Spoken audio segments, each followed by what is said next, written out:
Hello friends, आप सभी लोगों का अल्ट्रा आईटीआई की ऑफिशियल ऐप पे हार्दिक स्वागत है। तो जैसा कि पिछले क्लास में हमने पंच तक डिस्कस कर लिया था, आइए उसके आगे देखते हैं कौन से हमारे मार्किंग टूल अभी बच जाते हैं इसमें। तो इसके बाद पंच के बाद आता है हमारा एंगल प्लेट। कल हमने पंच डिस्कस किया था, बी ब्लॉक डिस्कस किया था। आज देखते हैं एंगल प्लेट। तो जैसा कि एंगल प्लेट का मटेरियल अगर बात की जाए कि एंगल प्लेट किसका बना होता है, तो angle plate closed grain cast iron का बना होता है। किसका बना होता है? Angle plate closed grain cast iron का बना होता है। एंगल प्लेट का साइज कैसे लिया जाता है? तो एंगल प्लेट का साइज उसकी लंबाई, चौड़ाई और ऊंचाई से लिया जाता है। जनरली जो एंगल प्लेट होते हैं वो 1 से लेकर 10 नंबरों में पाए जाते हैं। कई बार एग्जाम में पूछा गया है कि एंगल प्लेट कितने नंबरों में पाए जाते हैं, तो एंगल प्लेट 1 से लेकर 10 नंबरों तक पाए जाते हैं। जो इनका साइज है, इनकी लंबाई गुणे चौड़ाई गुणे ऊंचाई से प्रदर्शित किया जाता है। ये क्लोज ग्रेन कास्ट आयरन के बने होते हैं। तो अगर बात की जाए कि एंगल प्लेट का काम क्या होता है, तो एंगल प्लेट का काम है support job in different angle. जब आप मार्किंग कर रहे होते हैं तो उस समय जाप को विभिन्न कोणों पर सहारा देने के लिए, सपोर्ट करने के लिए डिफरेंट एंगल पर एंगल प्लेट का प्रयोग किया जाता है। और क्या करता है ये provide vertical and angular plane for marking.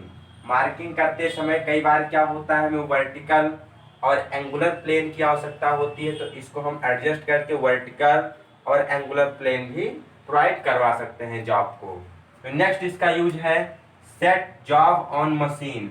मान लीजिए कोई आपको एक्स्ट्रा फिक्चर लगाना है, जैसे मिलिंग फिक्चर वगैरह जब हम प्रयोग करते हैं लेथ मशीन पे, तो वहां हमें एंगल प्लेट की आवश्यकता होती है। तो जाब को मशीन पर होल्ड करने के लिए भी कभी कभी एंगल प्लेट की आवश्यकता होती है। तो ये कुछ प्रमुख एंगल प्लेट के कार्य हैं या उपयोग हैं। अगर बात की जाए, कई बार एग्जाम में पूछा जाता है, जो एंगल प्लेट से सबसे फेमस क्वेश्चन है यही पूछा जाता है कि एंगल प्लेट कितने ग्रेड में पाए जाते हैं। तो एंगल प्लेट 2 ग्रेडों में पाए जाते हैं, ग्रेड फर्स्ट और ग्रेड सेकेंड। जो ग्रेड फर्स्ट होता है काफी एक्यूरेट होता है।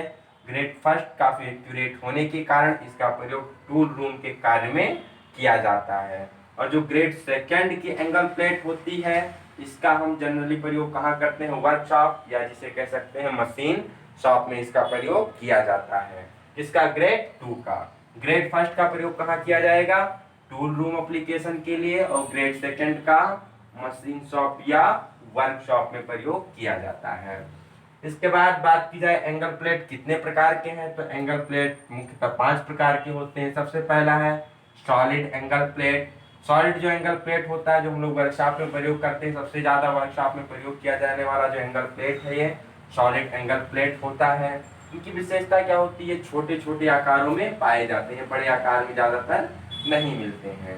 तो जो भी हम एंगल प्लेट मार्किंग के दौरान वर्कशॉप में प्रयोग करते हैं वो जनरली हमारे कैसे होते हैं? सॉलिड एंगल प्लेट की कैटेगरी में आते हैं।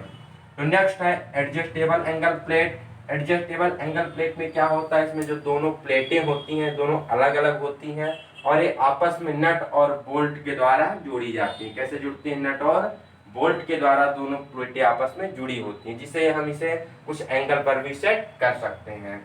तो एडजस्टेबल एंगल प्लेट का प्रयोग जाप को हम इच्छित कोण पर, जिस कोण पर पकड़ना चाहे उस पर सेट करके नट बोल्ट की सहायता से इसको हम पकड़ सकते हैं। तो एडजस्टेबल एंगल प्लेट का प्रयोग इच्छित कोण पर जाप को पकड़ने के लिए किया जाता है। नेक्स्ट है बॉक्स एंगल प्लेट। बॉक्स जैसा होता है ये। इसमें क्या है विशेषता है कि इसमें हम चारों तरफ से जाप को पकड़ सकते हैं।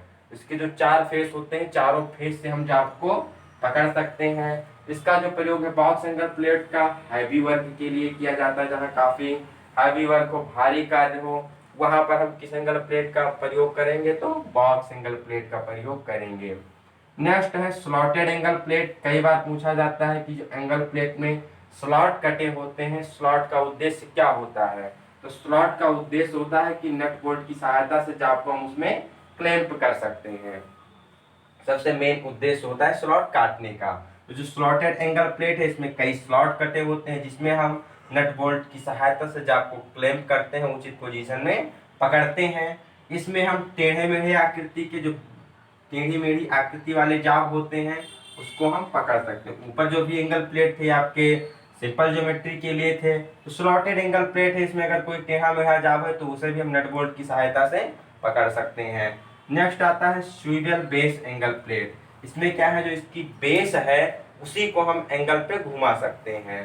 तो यहाँ था एडजस्टेबल में इसके हम प्लेटों को नट बोल्ट की सहायता से एंगल में एडजस्ट करते थे, पर जो स्वीवेल बेस है एंगल प्लेट है, ये जो एंगल प्लेट होती है एक स्वीवेल बेस पर माउंट होती है और उसके बेस को ही हम जिस डिग्री में चाहे जिस एंगल में चाहे आसानी से सेट कर सकते हैं। लिखा हुआ है जिसकी विशेषता है किसी भी कोण पर इसे आसानी के साथ सेट करते हैं, किसके द्वारा, इसमें एक स्वीवेल बेस लगी होती है उसके द्वारा। इसलिए इसका प्रयोग हम ज्यादातर विषम आकृति के जाब, जो ओड शेप जाब होते हैं, अलग प्रकार की आकृति के जाब होते हैं जिनकी कोई निश्चित आकृति नहीं होती है, उनको पकड़ने के लिए स्वीवेल बेस एंगल प्लेट का प्रयोग करते हैं।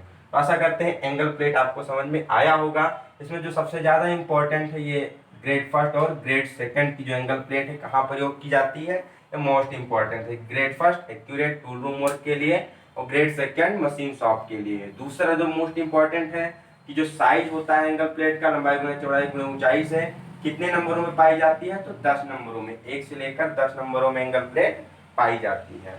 एंगल प्लेट के बाद जो नेक्स्ट मार्किंग टूल है वो है बेवल प्रोटेक्टर। बेवल प्रोटेक्टर जिसे हिंदी में आप चांदा कहते हैं, इससे भली भांति परिचित होंगे। स्टील का भी होता है, प्लास्टिक का होता है, लकड़ी का होता है। इसमें क्या है, ये जो बेवल प्रोटेक्टर है ये आपका एक प्रत्यक्ष एंगुलर मेजरमेंट टूल है। इसके द्वारा हम डायरेक्टली एंगल को मेजर कर सकते हैं या एंगल को मार्क कर सकते हैं। इसमें क्या है, 0 से लेकर 180 डिग्री तक की ग्रेजुएशन बनी होती है।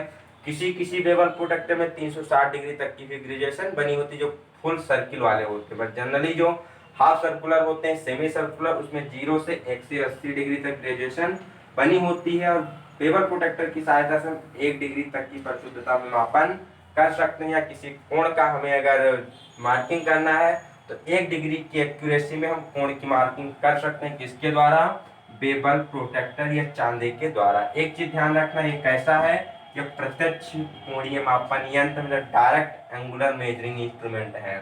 इसी से रिलेटेड पूछ लिया जाता है एग्जाम में कि निम्नलिखित में से कौन सा प्रत्यक्ष कोणीय मापन यंत्र नहीं है। वहां पर जो ऑप्शन दिया जाता है वो बेवल गेज का दिया जाता है। तो बेवल गेज क्या है, इसमें 2 ब्लेड्स लगी होती हैं, जिसको हम जहां भी कोण को मेजर करना होता है वहां सेट कर देते हैं। उसके बाद उसकी रीडिंग को लाकर हम बेवल प्रोटेक्टर पे ट्रांसफर कर लेते हैं। तो जो बेवल गेज है ये डायरेक्टली कोण को नहीं मापता है, नहीं मार्क करता है, इसलिए ये अप्रत्यक्ष कोणीय मापन यंत्र, क्योंकि इस पे कोई ग्रेजुएशन नहीं बनी होती, सिंपल सी 2 ब्लेड होती है। आपको फिगर डिस्क्रिप्शन में मिल जाएगा पीडीएफ के रूप में, तो आप वहां से देख सकते हैं। तो एक अप्रत्यक्ष कोणीय मापन यंत्र है। इसमें क्या करते हैं, पहले हम कोण को सेट कर लेते हैं, जॉब पर सेट करने के बाद फिर इसकी जो रीडिंग होती है वो बेवल प्रोटेक्टर पर ट्रांसफर करके हम पढ़ लेते हैं कि कितना एंगल इसमें मापा गया है। इसी से मिलता जुलता यूनिवर्सल बेवल गेज, जिसे हम सार्वभौमिक bevel gauge, universal bevel gauge कहते हैं। इसमें बेवल गेज में केवल 2 ब्लेड होती थी और यूनिवर्सल बेवल गेज में एक अतिरिक्त ब्लेड होती। तो कुल कितनी ब्लेडें होती हैं, 3 होती हैं। एक अतिरिक्त ब्लेड होने के कारण इसका थोड़ा उपयोग और बढ़ जाता है। जहां पर ये आपका बेवल गेज प्रयोग नहीं किया जा सकता वहां पर ये यूनिवर्सल बेवल गेज प्रयोग किया जाता है। यह उन कोणों को मापता है जहां पर बेवल गेज हमारे प्रयोग नहीं किए जा सकते। इसकी भी वही एक्यूरेसी, क्योंकि बेवल प्रोटेक्टर पे दोनों रीडिंग ट्रांसफर की जाती हैं, तो एक्यूरेसी 1 डिग्री तक की होती है इन तीनों की। तो इसके बाद आता है कॉम्बिनेशन सेट। इसमें बेवल गेज में और यूनिवर्सल बेवल गेज में आपको फिगर दे दिया जाता है पहचानने के लिए कि कौन सा बेवल गेज है, कौन सा यूनिवर्सल बेवल गेज है। तो नेक्स्ट है कॉम्बिनेशन सेट। कॉम्बिनेशन सेट इसमें क्या है, 4 पार्ट मुख्यतः होती है। एक आपका मार्किंग टूल है। तो इसमें कितने 4 पार्ट होते हैं। पहला होता है इसमें रूल, जिसे आप रूल कह सकते हैं, रिजिड रूल। दूसरा होता है स्क्वायर हेड, तीसरा सेंटर हेड, चौथा प्रोटेक्टर हेड। तो इसमें मुख्यतः 4 पार्ट होते हैं। इन चारों पार्टों का उपयोग अलग अलग पूछा जाता है, तो एक बाय एक हम देख लेते हैं। सबसे पहला जो इसमें रूल होता है, तो इसकी चौड़ाई होती है जनरली जो हमारे स्टैंडर्ड रूल होते हैं उसे थोड़ी अधिक होती है, और जो इस पे ग्रेजुएशन बनी होती है, दोनों तरफ ग्रेजुएशन इस पे बनी होती है। इसके बीच में क्या होता है, एक हॉरिजेंटल स्लॉट कटा होता है। जिस पर जो आपके प्रोटेक्टर हेड है, स्क्वायर हेड है, सेंटर हेड है, ये तीनों इसी रूल पर ड्रा बोल्ट के द्वारा सरकते रहते हैं और इच्छित स्थान पे लॉक कर दिए जाते हैं। ध्यान क्या रखना है, जो ये रिज रूल है इसमें बीच में एक स्लॉट कटा होता है जिसमें ड्रा बोल्ट के द्वारा तीनों हेड पकड़े जाते हैं। इस पे दोनों तरफ आपकी मार्किंग की हुई होती है। तो नेक्स्ट आता है स्क्वायर हेड। स्क्वायर हेड का प्रयोग कहाँ करते हैं, तो स्क्वायर हेड का हम प्रयोग करते हैं चेक करने के लिए, और चेक करने के साथ साथ मार्क करने के लिए किसको, स्क्वायरनेस, जिसे हम हिंदी में बोलते हैं वर्गकारिता, फ्लैटनेस समतलता को, डेप्थ ऑफ होल, कोई होल का डेप्थ है, फ्लैटनेस है, स्क्वायरनेस है, या फिर 45 डिग्री और 90 डिग्री एंगल को हम, कोई भी जॉब है उसके 45 डिग्री या 90 डिग्री एंगल को, डेप्थ ऑफ होल को, फ्लैटनेस को, स्क्वायरनेस को ब्लेड की सहायता से हम माप सकते हैं और चेक कर सकते हैं। बट जो एग्जाम में पूछा जाता है स्क्वायर हेड से, ये पूछा जाता है कि किस इंस्ट्रूमेंट से हम 45 डिग्री और 90 डिग्री का एंगल मार्क कर सकते हैं, चेक कर सकते हैं। तो कॉम्बिनेशन का वो कौन सा भाग है, तो कौन सा भाग है, स्क्वायर हेड है। बट आपको ध्यान रखना है कि स्क्वायरनेस, फ्लैटनेस और डेप्थ ऑफ होल को भी चेक और मार्क कर सकता है। इसमें खास विशेषता होती है कि इसमें एक स्क्राइबर भी लगा होता है। स्क्राइबर के साथ साथ इसमें एक स्प्रिट लेबल होती है। स्प्रिट लेबल का क्या कार्य होता है, ये चेक करता है लेबल को। जब हमारा कोई मशीन बेड होता है, वो मशीन बेड पूरा लेबल में है कि नहीं है, जिस पे हम वर्किंग टेबल पे कार्य कर रहे होते हैं वो वर्किंग टेबल पूरा लेबल है या नहीं है, फ्लैट है या नहीं है, तो वहां पर इसमें लगी हुई स्प्रिट लेबल का प्रयोग किया जाता है। और स्क्राइबर का प्रयोग पता ही मार्किंग के लिए करेंगे। तो नेक्स्ट हेड आता है वो है सेंटर हेड। सेंटर हेड का प्रयोग हम कहाँ करते हैं, कोई भी राउंड या सिलेंड्रिकल जॉब है, गोलाकार जॉब है, सिलेंड्रिकल जॉब है, वहां पर उसका हमें सेंटर निकालना है, तो उसके सेंटर को फाइंड आउट करने के लिए हम सेंटर हेड का प्रयोग करते हैं। जो नेक्स्ट आता है प्रोटेक्टर हेड। प्रोटेक्टर हेड का प्रयोग, जैसा कि ऊपर हम प्रोटेक्टर को पढ़ चुके हैं, तो प्रोटेक्टर हेड का प्रयोग चेक करने के लिए या मार्क करने के लिए, कोई भी एंगल है, किसी भी जॉब का एंगल 1 डिग्री की एक्यूरेसी में चेक करने के लिए और मार्क करने के लिए हम प्रयोग करते हैं प्रोटेक्टर हेड का। इसमें ध्यान रखना, इसमें 2 डायल होती हैं, एक होता है इनर डायल और दूसरा होता है आउटर डायल। कभी कभी एग्जाम में पूछा जाता है कि प्रोटेक्ट कॉम्बिनेशन सेट का जो प्रोटेक्टर हेड वाला पार्ट होता है उसमें जो हमारी ब्लेड होती है कहाँ होल्ड होती है, या फिर जो ग्रेजुएशन मार्क की होती है कहाँ मार्क की हुई होती है।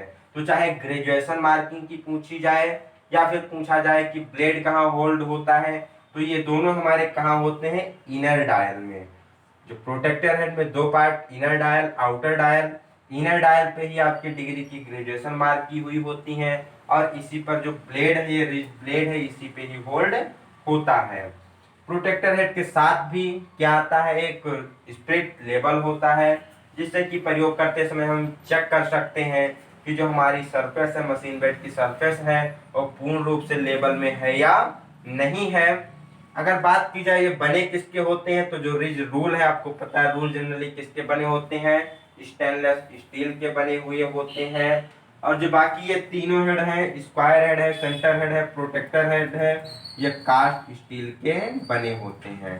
तो ये भी कभी कभी एग्जाम में पूछ लिया जाता है। तो आशा करते हैं ये टॉपिक आपको समझ में आई होगी। कभी कभी एक डाउट होता है कि जो ये सेंटर है, सॉरी स्क्वायर हेड है, इसमें कौन सा स्क्राइबर प्रयोग किया जाता है, तो नोब स्क्राइबर जनरली प्रयोग किया जाता है, KNOBE, नोब स्क्राइबर इसमें हम प्रयोग करते हैं। तो अगर आपको कोई टॉपिक समझ में नहीं आती है तो आप वीडियो को एक बार फिर से रिवर्स करके देखिएगा, और ये सारे सेलेक्टेड टॉपिक हैं, आप इसको वीडियो के अंत में फ्यूज करके सारा नोट डाउन कर लीजिएगा टॉपिक वाइज। और अगर आपको कोई डाउट होता है क्लास से रिलेटेड, तो टेलीग्राम का लिंक डिस्क्रिप्शन में दिया गया है, आप उसे ज्वाइन करके वहां पर अपने डाउट्स पूछ सकते हैं। क्लास आपको कैसी लगती है उसका फीडबैक वहां पर दे सकते हैं। तो मिलते हैं अगले वीडियो में। Till then have a good day, best of luck, bye bye सभी।